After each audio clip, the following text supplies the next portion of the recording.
Hello, dear friends. A warm welcome to FYBCom Additional English Classroom. This is Dr. Tejas Beldar, Assistant Professor working in Nashik Shikshan Prasak Mandal's led Bindu Ramrao Deshmukh Arts and Commerce Mahila Mahavidyalaya.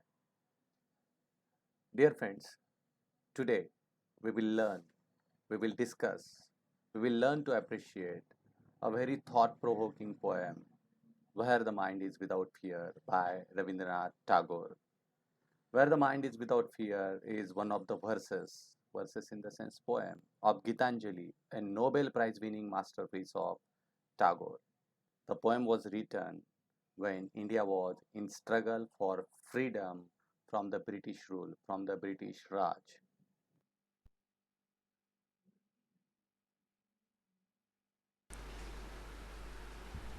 Dear students, for our convenience, we will appreciate the poem Where the Mind is Without Fear in two parts.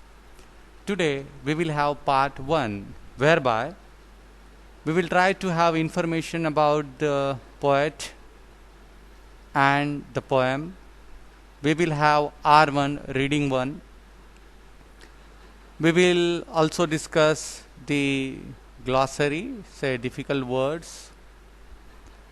We will try to understand the structure of the poem. We will also try to understand the theme, the central idea of the poem, and at the end, we will have assignment.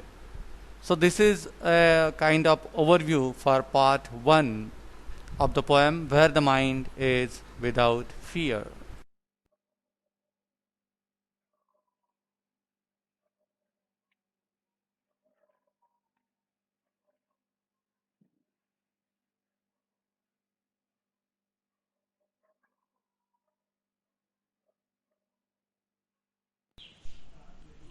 Dear students, you must be aware about Rabindranath Tagore. Rabindranath Tagore was multifaceted personality. In Marathi, we call Bahu Ayami Vyaktimatva. He was philosopher, educationist, poet, dramatist, short story writer, novelist, and a nation builder.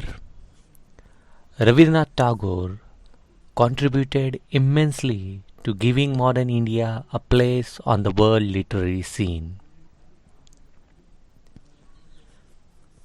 Rabindranath Tagore wrote primarily, basically in Bengali language, but translated a number of his own works into English, and in the process he wrote them afresh.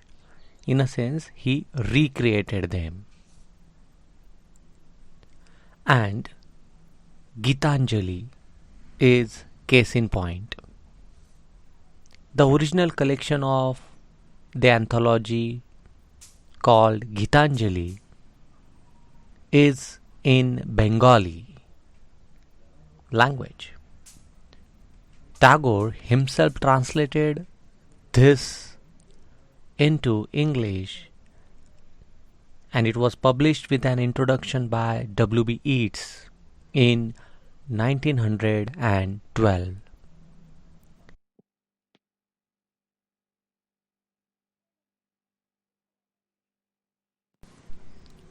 Students, the present poem, Where the Mind is Without Fear, is taken from the anthology called Gitanjali.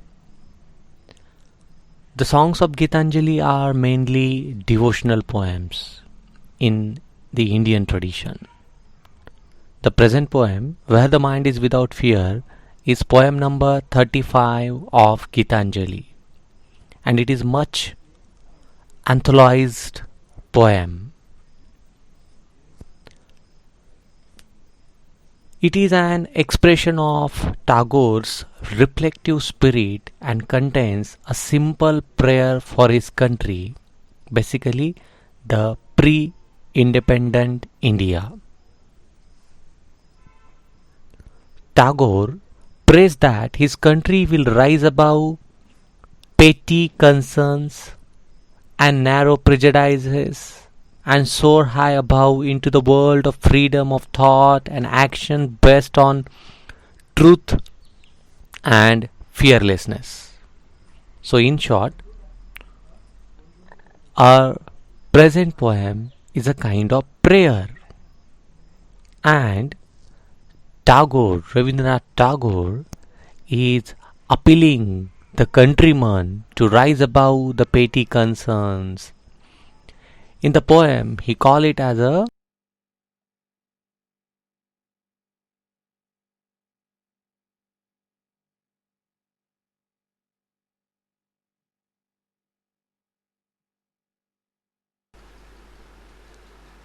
Dear students, I want you to read the poem for first time, what we call R1, whereby you will be reading the poem where the mind is without fear, and you will try to underline the difficult words and accordingly find out the meanings with the help of glossary and dictionary.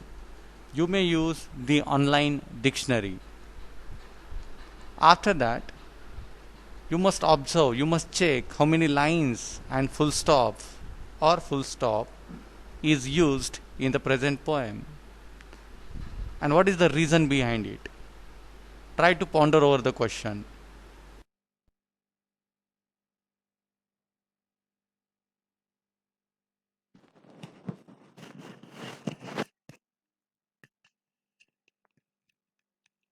now we will go for R1, reading one of the poem. Where the mind is without fear, and the head is held high, where knowledge is free, where the world has not been broken up into fragments by narrow domestic walls, where words come out from the depth of truth, where tireless striving stretches its arms towards perfection, where the clear stream of reason has not lost its way into the dreary desert sand of dead habit, where the mind is led forward by thee into the ever-widening thought and action, into that heaven of freedom, my father, let my country awake.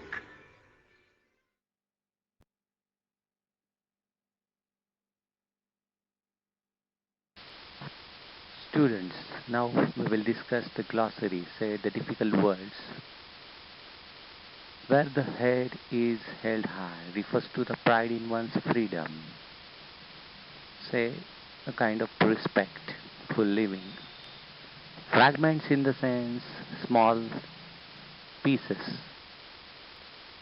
Narrow domestic walls refers to discrimination due to caste, creed, class, religion, gender, etc. Tireless striving refers to constant struggle. In Marathi, what we call satatche prayatna.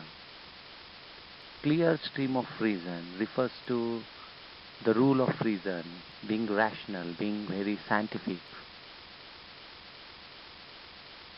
Dreary in the sense dull or gloomy. Dead habits in the sense outdated practices. Here it means superstitions, thought and action, the two facets of balanced personality. Bole taisa chale त्याची वंदावी Pawle.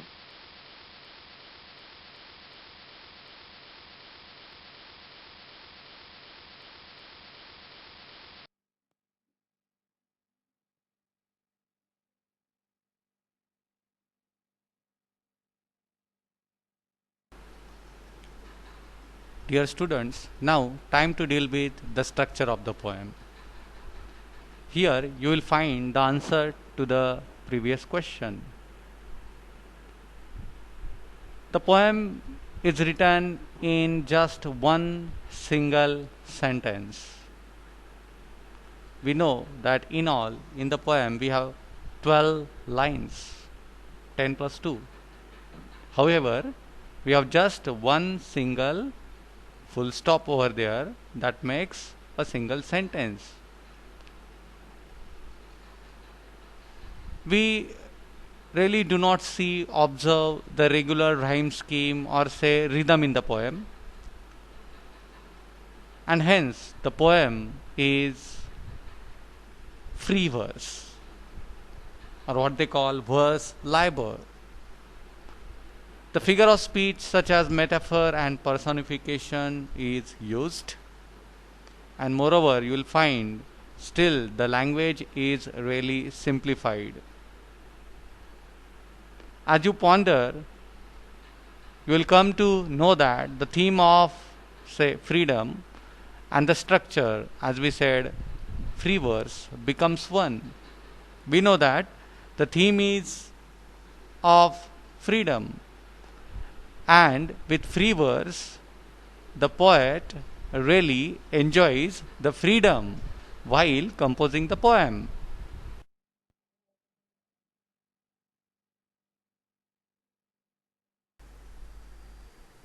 Now we will deal with the theme, say the central ideas of the poem. We have two central ideas. One is freedom, the another one is unity, or what we call oneness. The poem was written, composed in the early 1910 when India was struggling for independence. India was struggling for its freedom from British Raj, or say from British rule. It is the poet's prayer to the God, to the Father, to the Almighty, to support or help his countrymen to have freedom. In all, you will find the poem is also patriotic in nature. The poet expresses his love for his country and speaks about the vision he has for free India and for its people. Now we'll deal with the first theme, that is freedom. Due to the British rule and harsh treatment, people were living in fear.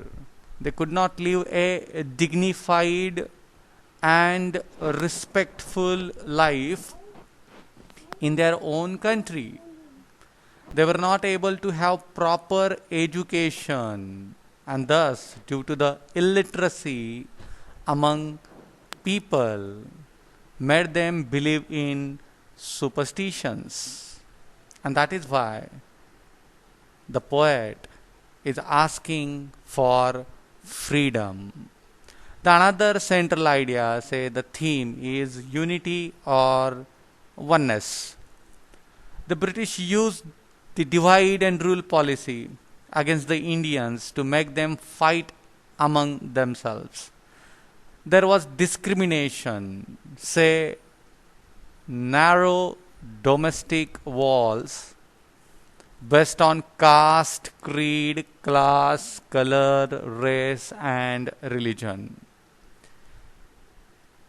In view of the situation, say the struggle for independence or freedom, the poet wants a country, wants our India where there is no fear in the minds of people and education is available for all. The people will value unity, say oneness, and will not observe the walls of discrimination. They will be honest and thoughtful and surely awake and have beautiful haven of freedom.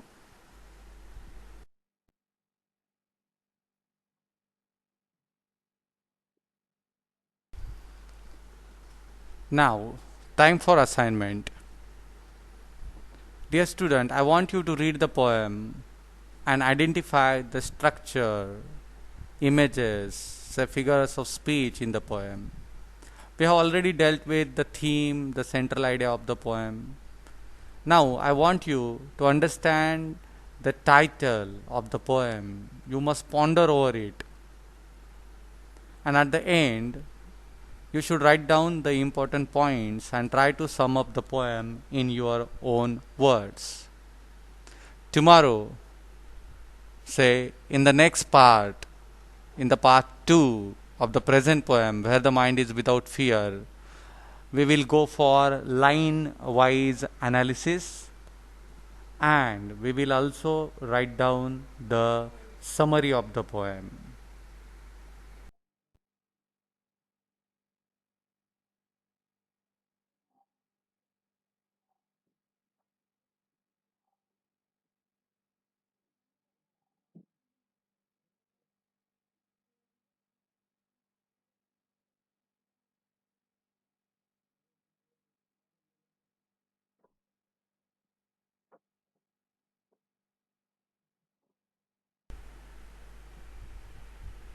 Hope you have enjoyed the part 1 say today's session regarding the poem Where the Mind is Without Fear.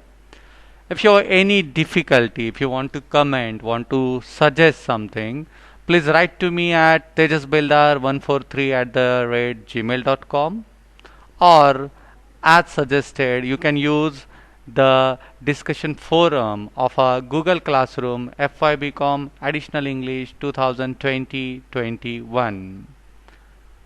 Thank you very much for watching this video.